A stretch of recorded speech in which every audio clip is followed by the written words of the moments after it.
నమస్తే, welcome to YoYo TV. So ప్రస్తుతం మనతో మాట్లాడడానికి Congress party leader Venkata Nayak గారు ఉన్నారు. ఒకసారి మాట్లాడదాం. అన్న నమస్తే. నమస్తే నమస్తే అన్న, మరి ఏంది ఇప్పుడు కాంగ్రెస్ పార్టీ అధికారంలోకి వచ్చినప్పుడు డే 1 నుండి విమర్శలు స్టార్ట్ చేస్తున్నాయి బీఆర్ఎస్ పార్టీ.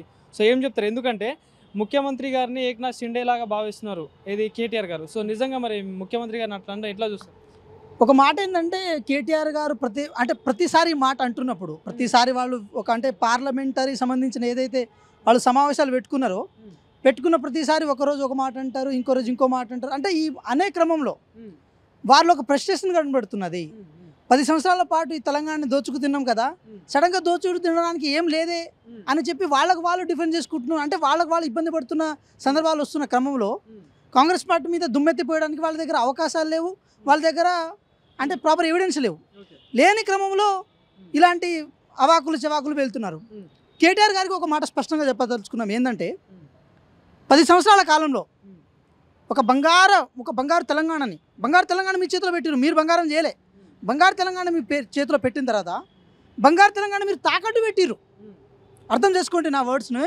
బంగారు తెలంగాణ మీరు తాకట్టు పెట్టి ఈరోజు మేము అధికారంలో వచ్చిన తర్వాత, అంటే కాంగ్రెస్ పార్టీ అధికారంలో వచ్చిన తర్వాత తాకట్టు పెట్టిన బంగారు తెలంగాణని విడిపించుకొచ్చి ప్రజల చేతిలో పెట్టడం కోసం మేము ట్రై చేస్తున్నాం. అందుకోసం అని చెప్పి ఈరోజు కాంగ్రెస్ పార్టీలో చీలికలు దిద్దాం అనుకుంటున్నారా మీరు? ఒక మాట స్పష్టంగా మీరు గుర్తుపెట్టుకోండి. కేటీఆర్ గారు 2014లో మీరు గెలిచిన తర్వాత మీరు ఒరగబట్టింది ఏం లేదు. 2018లో మేము ప్రతిపక్ష పాత్రను పోషిస్తా అన్న క్రమంలో మమ్మల్ని కనీసం ప్రతిపక్ష హోదాను కూడా లేకుండా చేసిరు మీరు.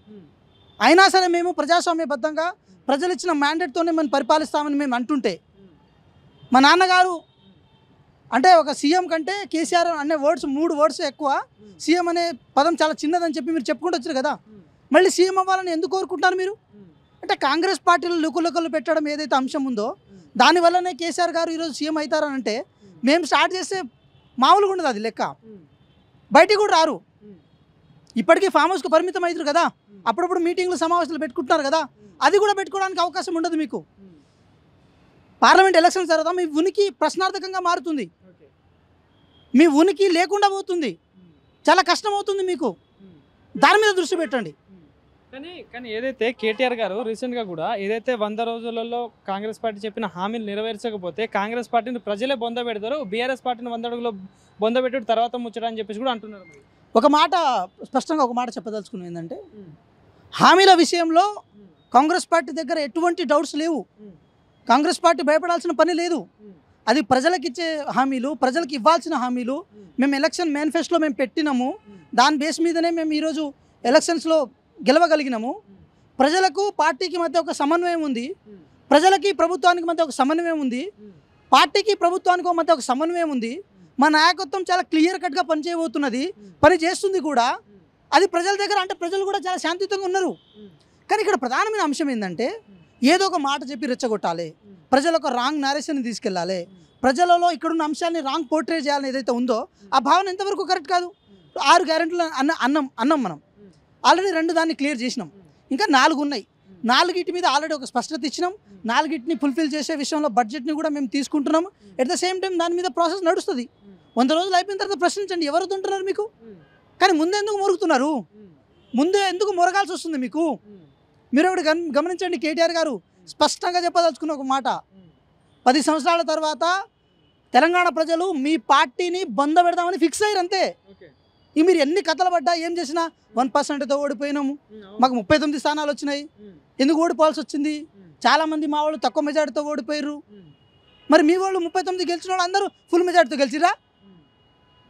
మరి మీ 39 మంది ఫుల్ మెజార్టీతో గెలిచిరా? మరి మాట చెప్పేటప్పుడు స్పష్టత ఉండాలి. ఒక ప్రతిపక్ష పాత్రను పోషించు. నువ్వు నీకు దమ్ముంటే ప్రతిపక్ష పాత్రను పోషించు, అసెంబ్లీలో మాట్లాడు, సభలు సమావేశాలు పెట్టు. 5 సంవత్సరాల కాలం మాకు మ్యాండేట్ ఇచ్చారు కదా, you should prove your self. కానీ త్వరలో టీఆర్ఎస్ పార్టీ అధికారంలోకి రాబోతుంది, పులి రాబోతుంది, కేసీఆర్ రాబోతున్నాడు అని చెప్పేసి కూడా చెప్పడం జరుగుతుంది. ఏంది మరి పులి వస్తే భయపడతారా? మా గౌరవ ముఖ్యమంత్రి గారు చాలా క్లియర్ కట్గా చెప్పారు, పులిని చెట్టు కట్టడానికి సిద్ధంగా ఉన్నారు తెలంగాణ ప్రజలు. అందుకోసం వస్తామంటే రమ్మనండి, మాకేం ప్రాబ్లం లేదు. మేమేమంటున్నామంటే ప్రజలు ఒక నిర్ణయాన్ని ఇచ్చిన తర్వాత దాన్ని కట్టుబడి ఎందుకు ఉంటలేరు మీరు? ప్రజాస్వామ్యం యొక్క విలువలను ఎందుకు గౌరవించట్లేదు మీరు? మీకేం ప్రాబ్లం వచ్చింది? ఎందుకు ఆగలేకపోతున్నారు మీరు? కేటీఆర్ గారు మాట్లాడేటప్పుడు స్పష్టత కోల్పోతున్నారు, మీరు విచక్షణ కోల్పోతున్నారు. మీరు రైతు బంధు విషయంలో కానీ ఇంకే విషయంలో కానీ మీరు మాట్లాడేటప్పుడు చాలా గలత్ మాట్లాడుతున్నారు, మీరు రాంగ్ పోర్ట్రే చేస్తున్నారు మీరు. కానీ ఏదైతే చూసుకుంటే అన్న అయితే రీసెంట్గానే కోమటిరెడ్డి వెంకటరెడ్డి గారు రైతు బంధు అడిగిన వాళ్ళని చెప్పుతో కొట్టండి అని చెప్పి చేసిన వ్యాఖ్యలని కేటీఆర్ గారు మొత్తం దాన్ని రాంగ్గా పోర్ట్రేట్ చేయడం జరుగుతుంది. సో అది లేనిది విషయం, రైతు బంధు అడిగిన వాళ్ళని ఎందుకు ఆ మాట అనడం జరిగింది? ఒక మాట చెప్తున్నా వినండి బ్రదర్. రైతు బంధు అంటే అడిగినందుకు చెప్పుతో కొడతామని చెప్పి అన్నారని చెప్పి వాళ్ళు అంటున్నారు. మా గౌరవ మంత్రి గారు కోమటిరెడ్డి వెంకటరెడ్డి గారు చాలా క్లియర్ కట్ చెప్పారు, అసలు దీన్ని పోర్ట్రే చేస్తున్న వాళ్ళని చెప్పుతో కొట్టండి అన్నారు. మరి ఆ పోర్ట్రే చేస్తుంది ఎవరు? బీఆర్ఎస్ పార్టీ కదా. బీఆర్ఎస్ పార్టీ ఐటీ సెల్ కదా. చాలా ఇల్లాజికల్గా మాట్లాడుతున్నారు. ఏంటంటే మేము కూడా ఈ యూట్యూబ్ ఛానల్స్ అవి పెట్టుకుంటే బాగుంటుంది, మేము ఐటీ సెల్ని డెవలప్ చేసుకుంటే బాగుంటుంది అని చెప్తున్నారు కదా. కొన్ని వందల కోట్లు ఖర్చు చేశారు మీరు దాని మీద. సినిమా స్టార్స్ని, సినిమాలో పనిచేసే కొంతమంది యూట్యూబ్ స్టార్స్ని, టిక్టాక్ స్టార్స్ని ఎగరగొట్టారు కదా. జనాల చెవులో పూలు పెట్టడం కోసం ఎగురుండబ్బా ఎగురుండి తెలంగాణ ప్రజలు పైసలు మొత్తం మీకు దోచిపెడతామని చెప్పారు కదా. అంతకంటే రాంగ్ వేలో కాంగ్రెస్ పార్టీ ఏం చేయలే. కానీ దగ్గరలో లోక్సభ ఎన్నికలు రాబోతున్నాయి. ఎన్నికల కోడ్ పడక ముందే 6 గంటలు అమలు చేయాలి కాంగ్రెస్ పార్టీ, లేకపోతే ప్రజలే బుద్ధి చెప్తారు, ప్రజలంతా గమనిస్తున్నారని చెప్పేసి కూడా చెప్తున్న వ్యాఖ్యలు. అవును, ప్రజలు గమనిస్తున్నారు, 100% ప్రజలు గమనిస్తున్నారు. ప్రజల విచక్షణ చాలా క్లియర్ కట్గా పనిచేస్తున్నది. 6 గ్యారంటీల అమలు విషయంలో కాంగ్రెస్ పార్టీ ఎక్కడ వెనుకడు లేదు. కాంగ్రెస్ పార్టీకి పరిపాలన కొత్తది కాదు బ్రదర్, మీరు ఒకటి గమనించండి. కాంగ్రెస్ పార్టీకి పరిపాలన కొత్త కాదు. కాంగ్రెస్ పార్టీకి ఇల్లు కట్టేయడం కొత్త కాదు, ప్రజలకు ఇల్లు కట్టేయడం కొత్త కాదు. కాంగ్రెస్ పార్టీకి ఫెలోషిప్లు ఇవ్వడం, స్కాలర్షిప్ ఇవ్వడం కొత్త కాదు. కాంగ్రెస్ పార్టీకి పేద ప్రజలను ఆదుకోవడం, సంక్షేమ ఫలాలను ఇవ్వడం కొత్త కాదు. కాంగ్రెస్ పార్టీకి ఎవరైతే అట్టడుగు వర్గాల వాళ్ళు ఉన్నారో వాళ్ళని అప్లిఫ్ట్ చేయడంలో కాంగ్రెస్ పార్టీకి వాళ్ళు పరిపాలన చేయడం కూడా కొత్త కాదు. కాంగ్రెస్ పార్టీకి ఇవన్నీ కొత్తగా నేర్పించాల్సిన అవసరం లేదు. కాంగ్రెస్ పార్టీ కొత్తగా ఇవన్నీ ఒక శుద్ధపూస అంశాలు చెప్పాల్సిన అవసరం లేదు. కాంగ్రెస్ పార్టీ దగ్గర ఒక క్లియర్ కట్ ఒక అజెండా, ఒక మ్యాండేట్ ఏముంటుందంటే కాంగ్రెస్ పార్టీ అధికారంలో రావడమే. ఒక ప్రాంతం పేరు చెప్పో లేకపోతే ఇంకో పేరు చెప్పో కాంగ్రెస్ పార్టీ అధికారంలో రాలే. కాంగ్రెస్ పార్టీ ఒక 6 గ్యారెంటీలు మేము ఇస్తాము. మేము ఏదైతే మేనిఫెస్టోలో పెట్టామో అది విద్యార్థుల కోసం కానీ, నిరుద్యోగుల కోసం కానీ, మహిళల కోసం కానీ, దళితుల కోసం కానీ, గిరిజనుల కోసం కానీ, ఈ రాష్ట్రంలో ఉన్న సబ్బండ వర్గాల వాళ్ళను అప్లిఫ్ట్ చేయడం కోసం కాంగ్రెస్ పార్టీ ఏం చేయగలదని చెప్పి మేము క్లియర్ కట్గా ఒక అజెండాను రూపొందించి ఇచ్చినాము. దాని తగ్గట్టు చేసుకుంటూ పోతాం కదా. మేము అంటే ఒక 10 సంవత్సరాల కాలంలో ఈ రాష్ట్రాన్ని పీడించిన అంటే ఒక విష పురుగులాగా, విష నాగుపాములాగా పీడించి పీక్కుతిని మొత్తం ఆగం చేసిన తర్వాత కాంగ్రెస్ పార్టీ ఈ రాష్ట్రాన్ని సిట్రేట్ చేస్తున్నది. కాంగ్రెస్ పార్టీ ఈ రాష్ట్ర ఆర్థిక వ్యవస్థను సిట్రేట్ చేస్తున్నది. కాంగ్రెస్ పార్టీ నాంబికాలకు వెళ్తలేదు.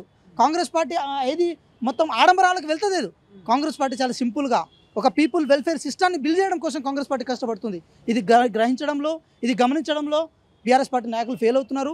ఈ ఫెయిల్ అయిన బీఆర్ఎస్ పార్టీ నాయకత్వం వహిస్తున్న ఎవరైతే బీఆర్ఎస్ పార్టీ వర్కింగ్ ప్రెసిడెంట్ ఉన్నారో కేటీఆర్ గారు మీ ఐటీ బుద్ధులను, ఏదైతే మీ హంగుల హరబాటాల బుద్ధులు ఉంటాయి కదా, వాటిని చూపించాల్సిన చోట చూపించండి.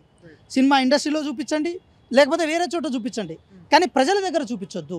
ఇక తెలంగాణ రాష్ట్రంలో ఉన్న ఏదైతే ప్రజలు ఉన్నారో ఆ ప్రజల దగ్గర మీరు చూపించే ప్రయత్నం చేయకండి. ఎందుకంటే ఒకసారి ఒక దెబ్బ కొట్టి బుద్ధి చెప్పిన తర్వాత అన్నీ సర్దుబాటు చేసుకొని, అన్ని క్లియర్ కట్గా మీ సిస్టమ్ని ఎస్టాబ్లిష్ చేసుకొని, ఒక ప్రశ్నించే గుణాన్ని మీరు కూడా అలవర్చుకొని అప్పుడు సిస్టంలోకి రండి. 100% ప్రజలు మిమ్మల్ని అడాప్ట్ చేసుకుంటారు. ఎందుకు అడాప్ట్ చేసుకోరు? ప్రశ్నించే గొంతుకలను కానీ, ప్రజల పక్షాన కొట్లాడే వాళ్ళని కానీ తెలంగాణ ప్రజలు అడాప్ట్ చేసుకుంటారు. దానికి ఒక ఉదాహరణ మన గౌరవ ముఖ్యమంత్రి గారు ఈరోజు ప్రశ్నించే గొంతుగా మారారు కాబట్టి ఈరోజు వాళ్ళకు ఒక స్పేస్ ఉంది. వాళ్ళు ఈరోజు ముఖ్యమంత్రిగా వాళ్ళు చలామణి అవుతున్నారు. దట్ బికాజ్ ఆఫ్ ప్రజలు ఇచ్చిన ఆశీర్వాదం కదా. అదే ఆశీర్వాదం మీరు కూడా చొరగనండి. ఎవరు వద్దుంటున్నారు? మీరు ఎవరు ఆపుతున్నారు మిమ్మల్ని? ఎందుకు ప్రజల ఆశీర్వాదాన్ని, ప్రజలకు అభిప్రాయాన్ని వ్యతిరేకిస్తూ వ్యంగ్యంగా మాట్లాడుతూ వాళ్ళ నిర్ణయాన్ని తప్పుపడుతూ మేము కొంత % ఓట్లతోనే ఓడిపోయామని చెప్పి ఒక రాంగ్ నేరేషన్ని, రాంగ్ పార్టీని ఎందుకు మీరు చేయదలుచుకున్నారు? దీంట్లో మీ నపుంసకత్వం అంటే మీ మేధస్సులో ఉన్న నపుంసకత్వం కనబడుతుంది. మీ మెదడు సగం మెదడు కనబడుతుంది.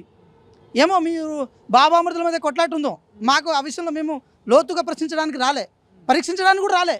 కానీ ఒక మాట స్పష్టంగా చెప్పదలుచుకున్నాం, బిల్లా రంగాల్లాగా ప్రవర్తించకండి.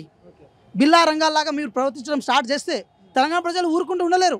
సోషల్ మీడియా వచ్చింది, అంతా టీవీ కల్చర్ ఏర్పడింది, సోషల్ మీడియాలో ప్రతిదీ క్లియర్ కట్గా చూస్తున్నారు. జనాలు కూడా వాస్తవాలకు తగ్గట్టు ఉన్నారు కాబట్టి ఈరోజు కాంగ్రెస్ పార్టీకి మ్యాండేట్ ఇచ్చిర్రు. భ్రమలో తెలంగాణ ప్రజలు లేరు.